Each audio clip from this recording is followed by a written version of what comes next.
बिस्मिल्लाहिर्रहमानिर्रहीम। अस्सलाम वालेकुम। आप देख रहे हैं GM current affair YouTube channel और मैं हूं डॉक्टर गुलाम मुर्तज़ा। तमाम दोस्तों को मोहब्बत भरा सलाम। नाजरीन, आज तो कमाल ही हो गया। आज तक इतनी तनकीद इस हुकूमत पर किसी ने नहीं की, क्योंकि ये जो मीडिया है ये कंट्रोल किया हुआ है गवर्नमेंट ने। लेकिन जो आज नदीम मलिक ने उन पर तनकीद की है, उसने कमाल ही कर दिया। उसने कहा है कि आपने मुल्क का बेड़ा गर्क कर दिया है। आप इमरान खान के साथ बातचीत करें और मुल्क के बारे में कुछ सोचें। आपने हर चीज़ जो है उसका बेड़ा गर्क कर दिया है। तो आइए उन्होंने और क्या क्या कहा है, उनकी ज़बानी सुनते हैं कि उन्होंने पीडीएम की जो हुकूमत है, इसने जो मुल्क के साथ ये किया है, वो क्या कह रहे हैं, उनकी ज़बानी सुनते हैं। चलिए सबसे पहले वीडियो बरामदात जब तक आप 3-4 अरब डॉलर हर महीने नहीं करेंगे तो फिर आप कौम को कहें कि हम तरक्की कर रहे हैं, इकॉनमी ठीक हो गई है, मुश्किल से निकल आए हैं, सबसे बड़ा झूठ है। और इससे बड़ा झूठ कोई और है ही नहीं, सबसे बड़ा। और अर्बन और रूरल जो फूड इन्फ्लेशन है वो 40% से ऊपर है। तो अब ये लोगों को कहें कि हमने आपके हालात बेहतर कर दिए हैं, तो ये दूसरा बड़ा झूठ है, क्योंकि तक हम इसको कंट्रोल नहीं कर लेंगे तो हम कहें कि हमने लोगों की मुश्किलात में कमी कर दिया, तो बात दुरुस्त नहीं है। तीसरी आज की खबर यह है कि हमने पेट्रोलियम प्राइसेस के अंदर 20 रुपये फ़ी लीटर इजाफा कर दिया। बैठ के बड़े बड़े मंसूबों के फीते काट रहे होते हैं और साथ 90 लोगों की काबीना इन्होंने बिठाई होती है। तो मुझे शहबाज शरीफ साहब एज़ प्राइम मिनिस्टर उस विजन और उस इमेजिनेशन से बिल्कुल आरी नज़र आते हैं। जो ये बात सही नहीं वो करते कि जब वो कहते हैं कि पाकिस्तान में तो 6000 ट्रिलियन के नीचे ख़जाने छुपे हुए, हमने इसको बचा लेना। ख़जाने कुछ लॉजिक आपकी समझ नहीं है। ठक ठक जिस तरीके से कानून साजी हो रही है, 15 बंदों ने 29 बिल पास कर दिए 1 घंटे के नीचे। ये इमरान खान इस्टेब्लिशमेंट और नवाज शरीफ के माबैन ये बात निकालने के लिए इन सियासी लोगों को, कुव्वतों को और इस्टेब्लिशमेंट को, जुडिशरी को इवन बात करनी चाहिए। हम बहुत मुश्किल में रास्ता निकालने के लिए बात करनी चाहिए। से जो बरामदात हैं पिछले साल 27.1 अरब डॉलर थी, जो उससे पहले साल 31 अरब डॉलर थी। तो हमने पिछले साल 4 अरब डॉलर कर कम बरामदात की। तो इस साल आइडियली आपको कम बेस मिली थी तो 27 से ऊपर जानी चाहिए थी। तो जुलाई का पहला महीना उसके जो नंबर्स आए हैं तो 12% कमी आई है बरामदात में।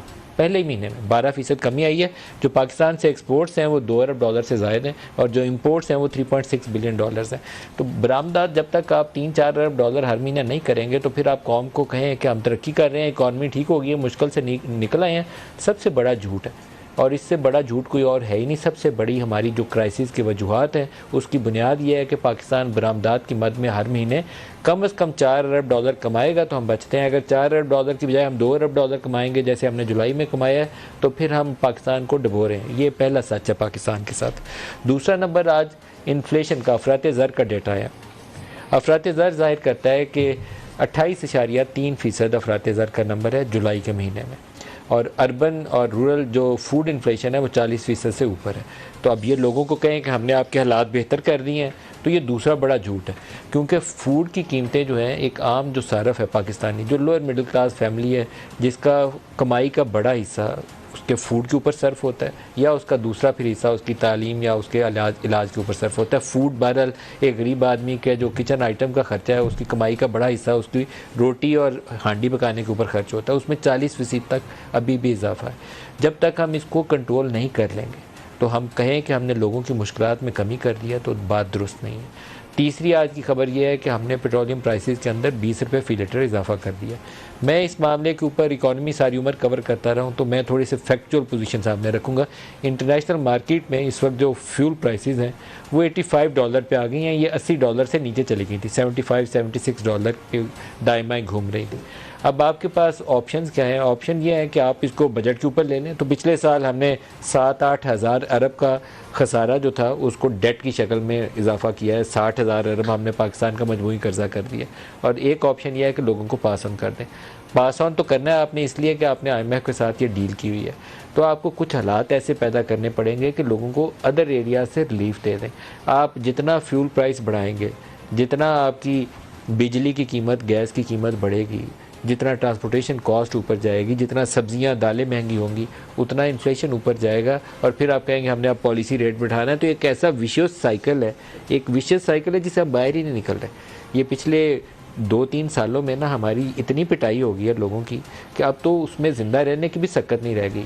तो उनको तसल्ली देने के लिए हमारे पास कुछ नहीं। मैं इस अफसोसनाक सूरत हाल के साथ अब प्रोग्राम का आगाज़ कर रहा हूँ कि जब ये बैठ के बड़े बड़े मनसूबों के फीते काट रहे होते हैं और साथ 90 लोगों की काबीना इन्होंने बिठाई होती है, तो मुझे शहबाज शरीफ साहब एज़ प्राइम मिनिस्टर उस विजन और उस इमेजिनेशन से बिल्कुल आरी नज़र आते हैं जो पाकिस्तान के आज के हालात हैं, जो ग्राउंड रियलिटीज़ हैं।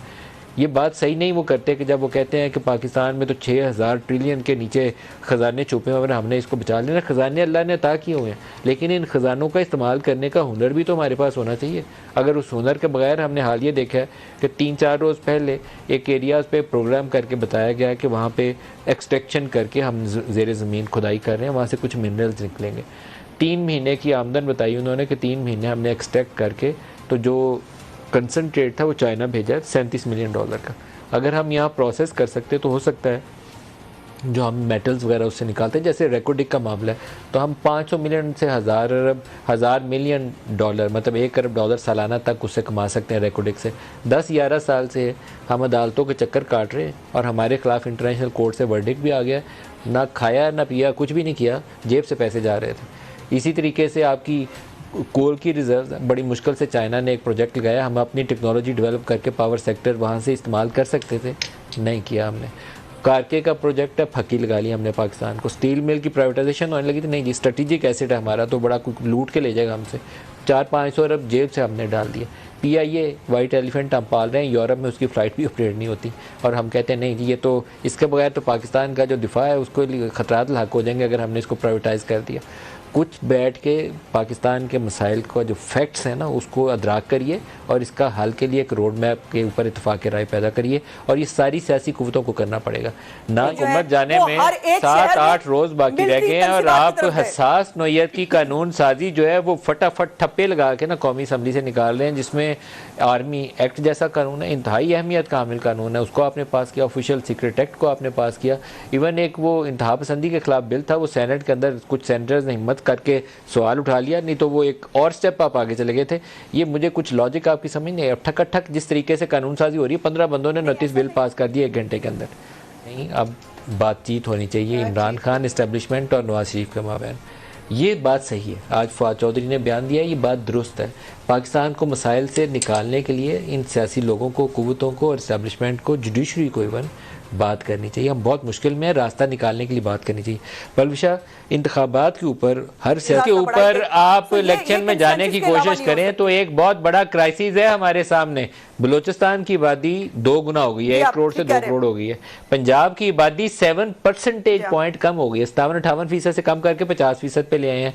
कराची की आबादी पहले काउंट के अंदर कोई 1 करोड़ 27 लाख थी, दूसरे के अंदर 2 करोड़ पे ले गए हैं। इस तरह जो रूरल सिंध है उसकी परसेंटेज आबादी की बाज एरियाज के अंदर बहुत ज्यादा ऊपर चली गई है। आप इन नताइज के साथ आप इलेक्शन में जा रहे हैं तो हम सारे एक दूसरे से पूरे पाकिस्तान के अंदर लड़ाई देख रहे होंगे। बहुत सीरियस मैटर है, ये छोटा मामला नहीं है। सेंसस का तरीकाकार बहुत अच्छा था, लेकिन उसके रिजल्ट्स के अंदर जो कुछ निकाला गया ना उसने खराबी पैदा कर दी। इंतखाबात चले जाएंगे मार्च 2024 तक, तो आपको लगता नहीं है ये सुसाइड मिशन है जिससे गुरेज करना चाहिए?